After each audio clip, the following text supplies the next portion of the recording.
Hello, and welcome to the Urban Dharma NC podcast. In this fifth part of a series, Dorje Lopon Dr. Hun Lye teaches about the songs of Milarepa, the 11th century Tibetan saint who reached the ultimate state of awakening.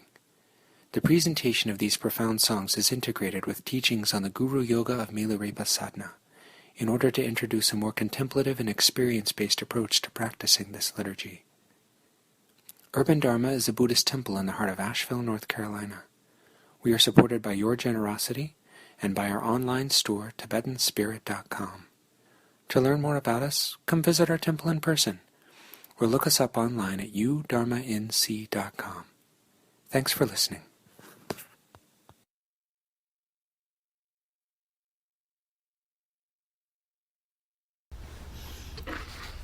Questions, comments?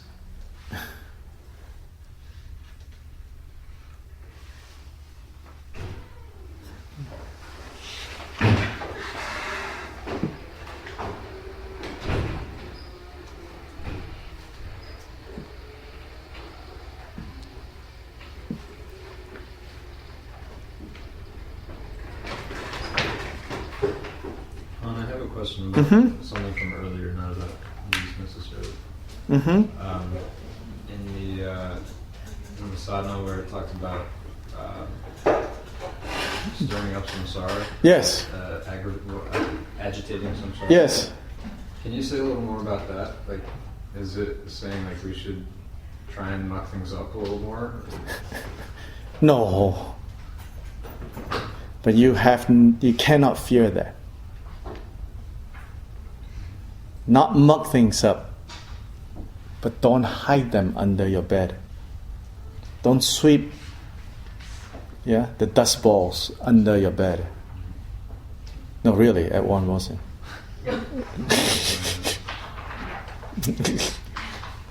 Because it'll all come back and give you bad allergies. Because often that's what we do. So the opposite of stirring up samsara is hiding away samsara. It's deodorizing the stink of samsara. Then what happens when you run out of deodorant?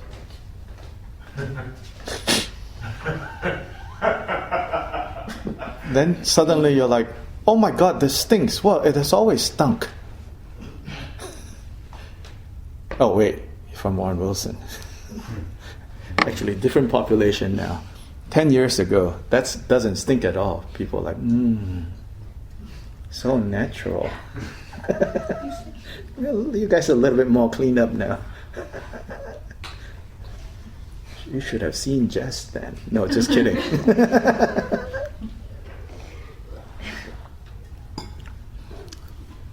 So we right? We just cover over samsara. So the opposite is to stir. So it doesn't mean go around mucking things up. Yeah? So when you go back to Thanksgiving, please don't go, you're all going to die. What's the point of celebrating? We're going to die.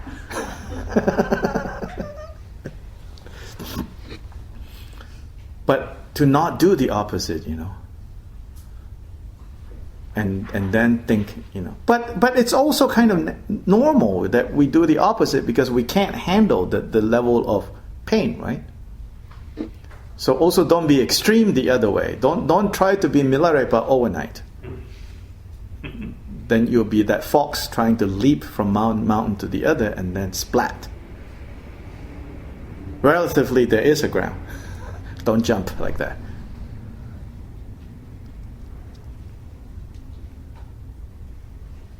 But then when is the time, to make that jump? Yeah? Milarepa says, trust your guru. He or she is going to shove you off the edge. Eesh. Scary.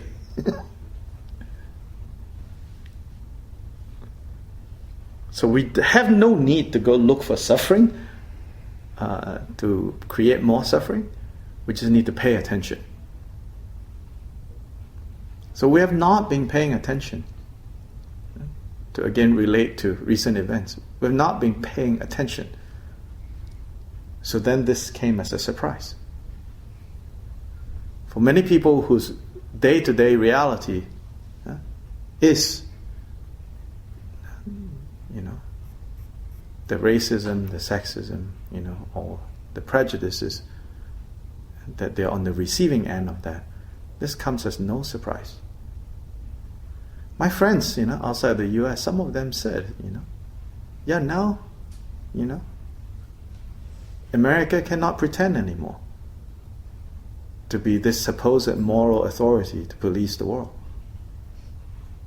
And they're like, we're not under any illusion that it was. It has a good act together.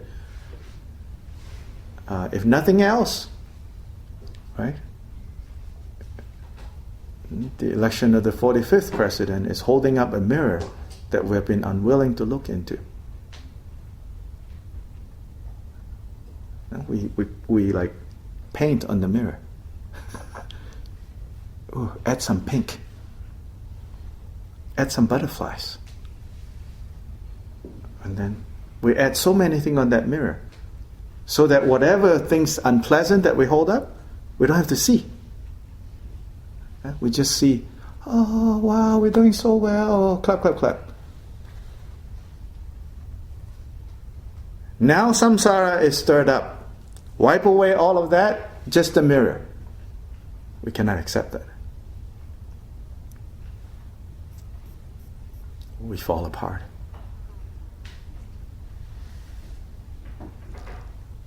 Time to wake up.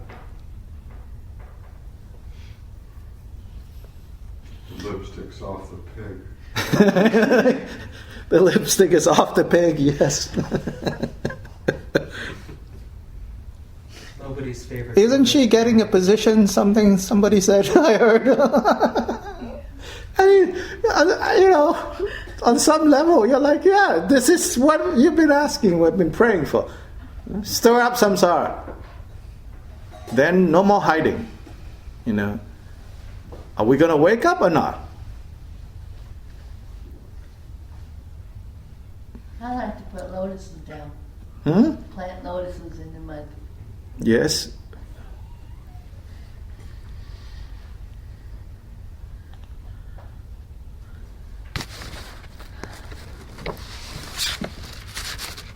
The next part in this sadhana is this part starting on page 11. This booklet, instead of the small booklet with the greenish, I like this color.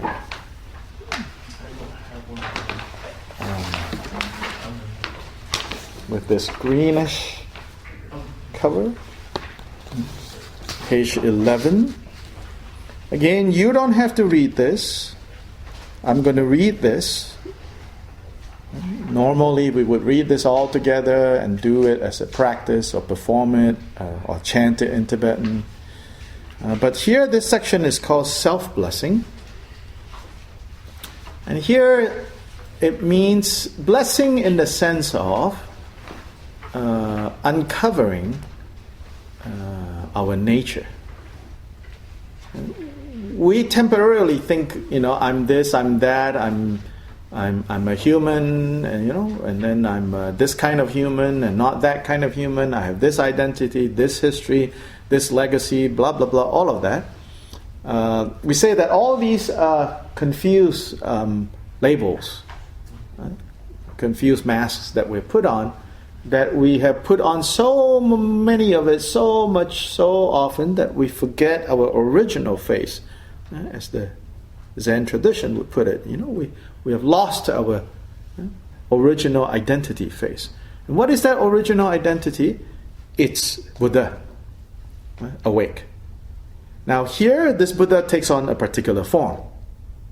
Right? It's in the vajrayāna deity form. And in fact, male and female. That you are both that male and female deity is being described here. So I'm going to read it, and you should just listen to this like it's instructions, so that you are being instructed on how to view yourself. So it's called self-blessing in that sense, as in you are blessing yourself, or you are uncovering yourself as this particular deity. And if this particular deity and this description is beyond you, and becoming kind of almost like standing in the way, then think of whoever, whichever divine form or image that you feel, yes, this represents the highest ideals, and this is, really who I am. It's basically the goal of this particular part of this practice. Yeah? There's a lot more details about, in other contexts we call this self-generation, generating yourself as deity, imagining yourself as deity. But this imagination is not based on error or erroneous ideas. They say this imagination works because essentially we are Buddhists. If we were not Buddhists, then doing this is akin to, the expression is akin to pressing sand and expecting oil. Then it's not possible. Instead, what we're doing here is we're pressing sesame seed. So the pressing is the exercise of imagining yourself as the deity. The oil that comes because the result that you will begin to experience yourself as Buddha is because it's there already. It's present in the first place. Just obscured, hidden. Unobscuring, revealing is what this part is. And then on the middle of page 12 are two mantras. These two mantras are the mantras of the two father and mother deity. The father deity is called Heruka. The mother deity, on page 11, it says, I am Heruka. So the father deity, the male deity, or the male aspect of this deity is Heruka. The female aspect of this deity is Vajravarahi on page 12. A couple of lines above the middle section. It says Red Vajravarahi. And then it says that they are standing above cushions of Bhairava and Kalaratri. It's a polite way of saying stomping on Bhairava and Kalaratri. Bhairava and Kalaratri here represents essentialism and nihilism, the two extremes. Essentialism is the belief that everything is just fine, there is nothing to do. Nihilism is the belief that no matter what you do, it does not make a darn difference. And both of those are said to be extremes, because then you will be forever stuck in suffering, in samsara. The middle path is free from both extremes. And so here is expressed by this male and female deity stomping on these two quote-unquote worldly deities. That's the meaning there. Then in the middle of that page 12, is the mantras. It's the male aspect and the female aspect in the form of sound. That's what mantras are. So I will read the visualization, and you can, close your eyes and just listen. Then when you hear musical instruments, that's when we say we invite the actual enlightened beings to come and dissolve into us. Why do we have to do this again? Why do we have to do this when we say that essentially we're already enlightened? That's part of the pressing of the sesame. Even though we are sesame with oil inherent in it, lots of pressing needs to happen before the oil can become obvious. Yeah? So there's a lot of these practices that seems very repetitive. Wait, I thought you already said that I'm deity. Why now am I inviting deity? And then later, again, some other deities come and give empowerment. You're like, what? I thought you already said I am empowered already. That is all the pressing. To keep pressing for the oil. Luckily, we're pressing sesame and not pressing sand.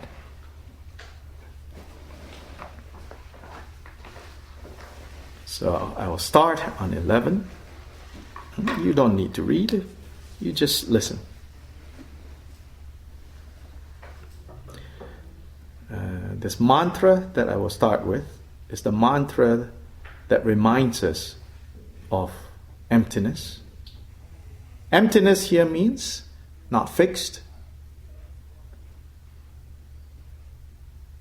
endless possibilities. And it's because of this fact that we can say that despite what we think we are and who we think we are, we can bring forth the deity that we are.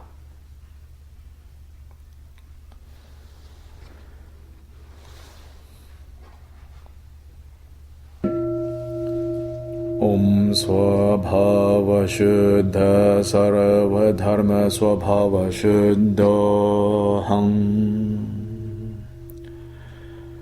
From the natural radiance of emptiness, which is free from the elaborations of arising and ceasing,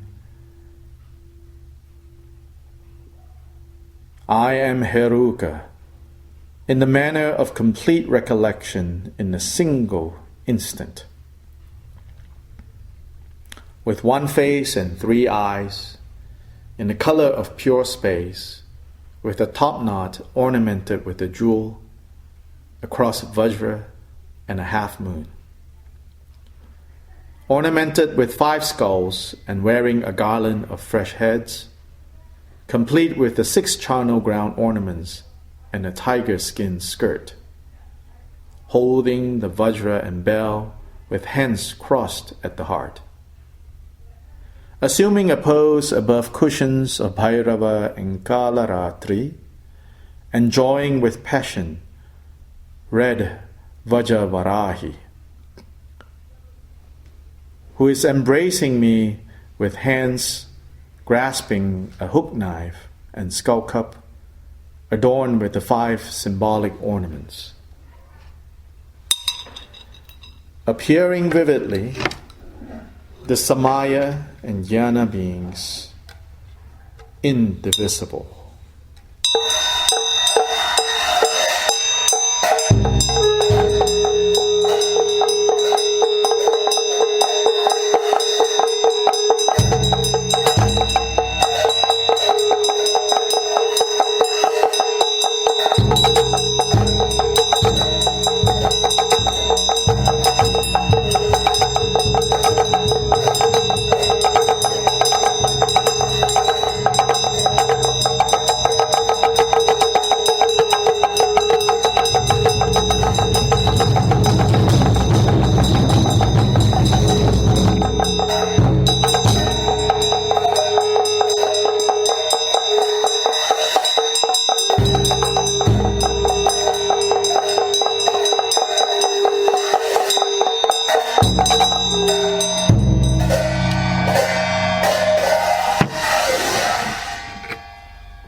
So remain meditating on ourselves as this deity with a male and female aspect,